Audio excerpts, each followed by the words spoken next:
കുടുംബക്കാരെ സഹായിക്കാം, പക്ഷെ ജോലി കൊടുക്കരുത്. ജോലി എന്ന് പറയുന്നത് നമ്മുടെ കമ്പനിയുടെ ഗ്രോത്താണ്, നമ്മുടെ ബിസിനസ്സിൻ്റെ ഗ്രോത്താണ്.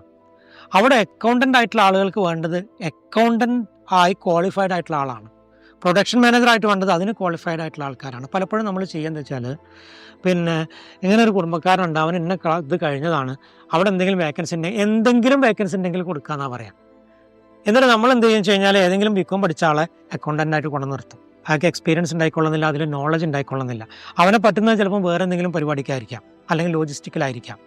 ശരിക്കും പറഞ്ഞാൽ ഒരേ കമ്പനി എടുത്താൽ തന്നെ, ഇപ്പം നിങ്ങളെ കമ്പനി എടുത്ത് നോക്കിയാൽ ലോജിസ്റ്റിക്കിൽ വർക്ക് ചെയ്യുന്ന ആൾ ചിലപ്പോൾ അക്കൗണ്ട്സിൽ വർക്ക് ചെയ്യാൻ പറ്റുന്ന ആളാവും, അക്കൗണ്ട്സിൽ വർക്ക് ചെയ്യുന്ന ആൾ ചിലപ്പോൾ മാർക്കറ്റിങ്ങിൽ വർക്ക് ചെയ്യാൻ പറ്റുന്ന ആളുകളാവും. ഇതൊന്നും അസസ് ചെയ്യാതെയാണ് പലപ്പോഴും നമ്മൾ ആളുകളെ എടുക്കുന്നത്. കാരണം അവനെ സഹായിക്കണം, അപ്പോൾ അത് നമ്മുടെ കുടുംബക്കാരനാണ്, അവനൊരു ജോലി കൊടുക്കണം.